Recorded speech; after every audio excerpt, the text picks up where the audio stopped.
Hello everyone, ओम नमः शिवाय and welcome back to the channel.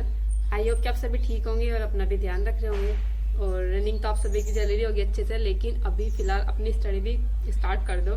तो मैंने तो कर दी अपनी स्टडी स्टार्ट, क्योंकि अभी एग्जाम आने वाला है। दिसंबर में मेरा एक एग्जाम है, तो उसी का पढ़ रहे हैं हम। तो आज है डे 2 ऑफ सीटेट का एग्जाम। तो अभी देख लेते हैं कि क्या क्या टॉपिक्स आज हम पढ़ने वाले हैं। आई होप कि आप सभी भी पढ़ रहे होंगे, जिनका भी एग्जाम है। सभी को नहीं बोल रही मैं, जिनका भी एग्जाम है सिर्फ उनको, क्योंकि अगर हम इस पेपर को अच्छे से पढ़ लेते हैं ना, तो इसके लिए मतलब एक चीज बेहतर होती है कि हम अदर एग्जाम के लिए जो इसी लेवल के होते हैं, जैसे कि केवीएस पीआरटी हो गया या डीएसएसबी पीआरटी हो गया या फिर सुपर टेट का जो एग्जाम हो गया, बहुत बेनिफिट होता है सी टेट के एग्जाम का पढ़ा हुआ। इवन यूपी टेट के एग्जाम में भी इसका बेनिफिट होता है। तो आपको ये वाला जो एग्जाम है इसके लिए थोड़ा अच्छे से पढ़ लेना। वैसे अभी काफी कम टाइम है हमारे पास, 1 मंथ है। वैसे 1 मंथ में बहुत अच्छी तैयारी हो जाती है सी टेट की, 1-1.5 मंथ में। लेकिन अभी ये है ना कि क्योंकि हमारी रनिंग चल रही है साथ साथ में, तो इसकी वजह से मेरी मतलब पढ़ाई ना इसकी इतनी अच्छे से नहीं हो पा रही है। लेकिन फिर भी मैं ट्राई कर रही हूँ कि थोड़ी अपनी बेहतर कर सकूँ पढ़ाई, जितनी मैं करना चाह रही हूँ। लेकिन उतनी ज्यादा अच्छी नहीं हो पाती जितनी मैं नॉर्मली हम घर रहकर कर सकते हैं, क्योंकि रनिंग से आने के बाद आप थक जाते हो, इतना नहीं मन होता आपका पढ़ाई करने का। तो अभी देख लेते हैं कि क्या क्या पढ़ना है। तो आज है डे 2। जो डे 1 था उस पर हमने काफी सारी चीजें पढ़ी थी, लेकिन मैं उसकी पिक्चर लगाना भूल गई थी, तो उसके लिए तो I am really sorry. I hope कि आप सभी ने वो वाले टॉपिक्स पढ़ लिए होंगे। अभी ये वाले टॉपिक्स पढ़ते हैं। तो सबसे पहले सीडीपी के अंदर जितना पहले तो हम पढ़ चुके हैं, कुछ टॉपिक्स हैं जो अभी चल रहे हैं, जिसमें सबसे पहले आता है होवर्ड गार्डनर का सिद्धांत, जो कि होवर्ड गार्डनर का बहुबुद्धि का सिद्धांत है। उसकी आलोचना, उसके अंदर कौन कौन सी बुद्धि आती है। और एक चीज याद रखना, सी टेट के अंदर ना होवर्ड गार्डनर से बहुत सारे क्वेश्चन आते हैं, ना सिर्फ सीडीपी वाले पार्ट में, इसके अंदर ना अलग अलग सब उसमें भी क्वेश्चन आ सकते हैं। जैसे कि हिंदी में कुछ क्वेश्चन ना पैडागोजी से रिलेट करके दे देंगे और समझ नहीं आएगा। फिर वो 8 तरह की बुद्धि होती है, किस तरह से इन्होंने बताई थी, पहले 7 बताई थी, लेकिन एनसीईआरटी के थ्रू ना जो इस बुक के अंदर मानी गई है वो 8 तरह की मानी गई है, जो होवर्ड गार्डनर ने बहुबुद्धि का सिद्धांत दिया है। इसकी आलोचना क्या थी, इन सभी के बारे में पढ़ना है। और आई होप कि ये सभी चीजें ना आप कहीं से भी आपको ऑनलाइन पढ़ रहे हो या फिर कहीं आपके पास नोट्स हो, कुछ भी हो वहां से पढ़ लेना। बाकी कुछ इंपॉर्टेंट कुछ सिद्धांत होंगे, कुछ बुक्स के नाम होंगे या फिर कुछ थ्योरी होगी जो आपने नहीं पढ़ी हो या फिर आपके पास शायद उसके नोट्स वगैरह ना हो, वो मैं आप सभी का अलग से लिखवा दूंगी। दूसरा है अधिगम अक्षमता, जिसमें काफी सारे समझा आ जाएंगी, जैसे कि डिसलेक्सिया, डिस्ग्राफिया, अफेजिया क्या होती है और डिस्थीमिया क्या है, और भी अलग अलग हैं। ऑटिज्म क्या होता है, एडीएचडी क्या है, ये सारी चीजें इसके अंदर आ जाएंगी। अधिगम अक्षमता वाले पार्ट में ये वाली सारी चीजें पढ़ लेंगे। तीसरा पार्ट आता है सिगमंड फ्रॉइड का सिद्धांत। सिगमंड फ्रॉइड ने 2-3 सिद्धांत दिए हैं। इलेक्ट्रा और ओडिपस कॉम्प्लेक्स के बारे में बताया है। इड, ईगो और सुपर ईगो का कॉन्सेप्ट दिया है। अचेतन, चेतन मन, ये सभी इसमें कॉन्सेप्ट आ जाएंगे। और इनका ना एक कथन बहुत ही ज्यादा फेमस है, जो कि है कि इन्होंने ना बर्फ की मतलब मन की तुलना जो है बर्फ की चट्टान से की है। जैसे बर्फ की चट्टान आधी पानी के अंदर होती है और उससे ज्यादा मतलब थोड़ी सी तो पानी के बाहर होती है, आधी पानी के अंदर होती है बर्फ की चट्टान।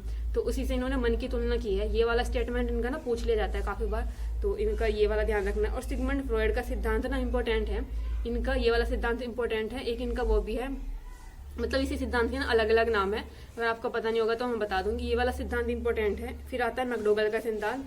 विलियम मैकडोगल का सिद्धांत है, ये इतना ज्यादा इंपॉर्टेंट नहीं है, लेकिन जो इन्होंने बताया है ना 14 मूल प्रवृत्ति होती है, उन सभी से रिलेटेड एक संवेग होता है।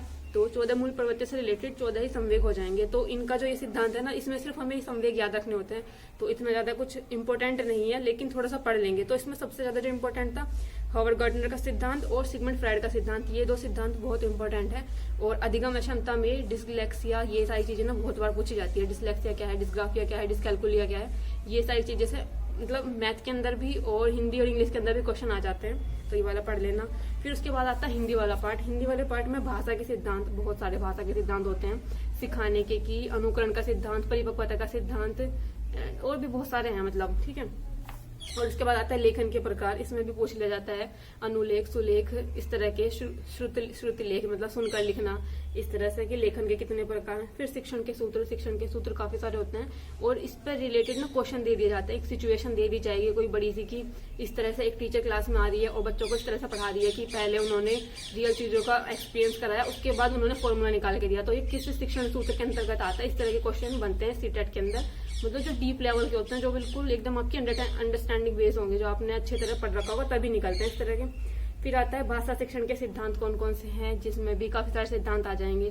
क्रियाशीलता का सिद्धांत, अनुकरण का सिद्धांत, आवृत्ति का सिद्धांत और भी बहुत सारे सिद्धांत आ जाएंगे, जिसमें हमें बहुत ज्यादा डीप में नहीं पढ़ना होता, बस इसके बारे में थोड़ा थोड़ा सा पता होना चाहिए कि किस सिद्धांत कैसे रिलेट करता है।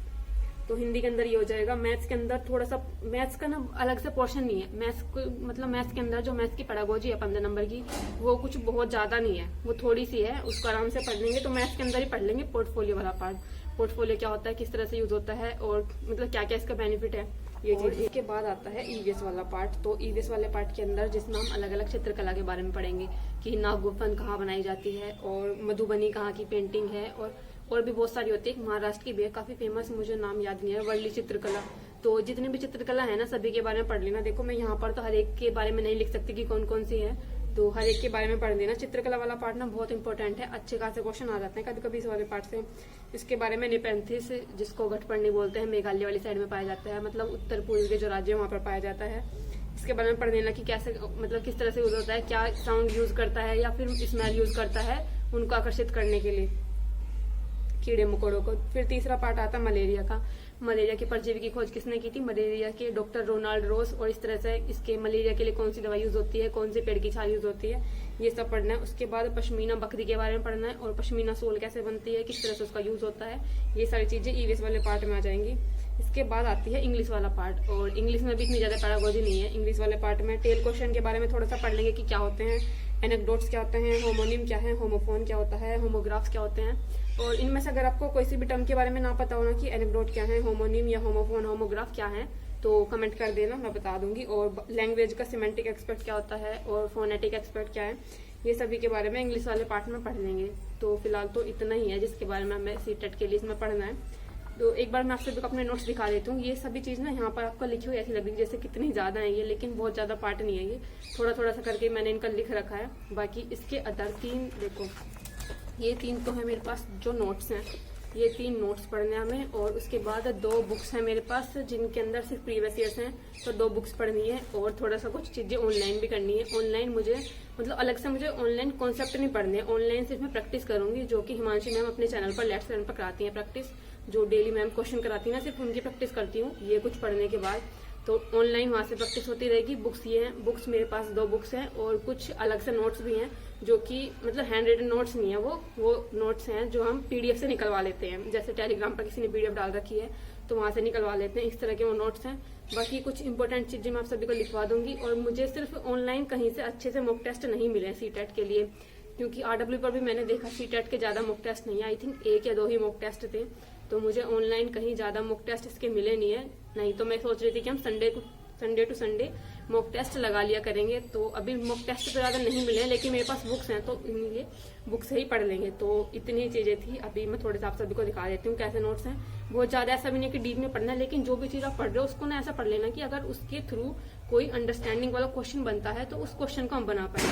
और हर एक चीज के बारे में ना बस हमें सिर्फ एक ही चीज ध्यान रखनी होती है, जो हमेशा मैम सिखाती है कि हमेशा बच्चे को एक्टिव रखना है और बच्चे का भला सोचना है। जब आप पढ़ाने जा रहे हो तो सिर्फ ये सोचकर पढ़ाना है कि मतलब बच्चे का हित होना चाहिए जब हम पढ़ा रहे हैं। तो ऐसा नहीं है कि कुछ भी पढ़ाए जा रहे हैं या फिर फालतू एक्टिविटीज भी नहीं करानी है। ऐसा नहीं है कि अगर एक्टिविटी के थ्रू पढ़ाना है तो ऐसा भी नहीं है कि आपको कुछ एक्स्ट्रा फालतू एक्टिविटीज करा रहे हैं। हर एक एक्टिविटी का एक मतलब होता है, उसका एक आउटकम होना चाहिए।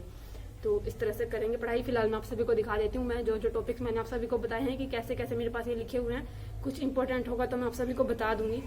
तो देखो सबसे पहले तो जैसे ये है हावर्ड गार्डनर का बहुबुद्धि का सिद्धांत।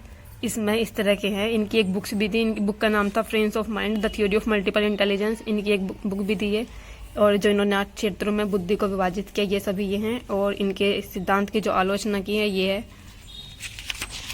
और उसके बाद अधिगम्य क्षमता में ये सभी थे। अफेजिया और डिस्फेजिया ना दोनों चीजें अलग अलग होती हैं, ये थोड़ा सा ध्यान रखना। और ये कुछ हैं गणितीय विकार, डिस्थीमिया क्या होता है, और स्वेलिन यानी कि ऑटिज्म डिसऑर्डर क्या होता है, एडीएचडी क्या है। इसके बाद सिगमंड फ्रॉइड का सिद्धांत, ये इसके अलग अलग नाम है। ऑस्ट्रिया के वियना के ये थे, ये इनके दोनों सिद्धांत के नाम है। इन्होंने इरोस और थैनाटोस का भी जो कॉन्सेप्ट दिया था। इसके बाद ये जो मन की दशाओं के बारे में इन्होंने बताया है, देखो ये मैंने यहाँ पर लिख रखा है कि फ्रॉइड ने मन की तुलना बर्फ की चट्टान से की है। ये वाला कई बार ना ये स्टेटमेंट पूछ ली जाती है कि किसने दी थी ये स्टेटमेंट। तो ये है इड, ईगो और सुपर ईगो के बारे में, जो कि इन्होंने ही बताया है। इलेक्ट्रा और ओडिपस कॉन्सेप्ट के बारे में, ये सब सिगमंड फ्रॉइड का सिद्धांत है। ये है विलियम मैकडोगल का सिद्धांत, जिसमें इन्होंने इमोशनल डेवलपमेंट के बारे में थोड़ा सा बताया। ये वैसे सिद्धांत इतना ज़्यादा इम्पोर्टेंट नहीं है, और ये परिभाषाएं तो पढ़ने की ज़रूरत नहीं है, सीटेट में तो बहुत ही कम चांस होते हैं कि परिभाषाएं आए। यूपी टेट के एग्ज़ाम में आ सकती है, लेकिन सीटेट के एग्ज़ाम में मुश्किल आना, तो परिभाषाएं पढ़ने की ज़रूरत नहीं है। इसके बाद ये हैं मूल प्रवृत्तियाँ, जिसके बारे में इन्होंने बताया है। ये मूल प्रवृत्तियाँ हैं, उनसे जुड़ा हुआ एक संवेग होता है। बस ये चीज़ें हमें याद रखनी होती हैं कि किस मूल प्रवृत्ति से कौन सा संवेग जुड़ा हुआ है, बस ये होता है। बाकी इतना ही था CDP वाले पार्ट में, बाकी नेक्स्ट वाली वीडियो में पढ़ेंगे।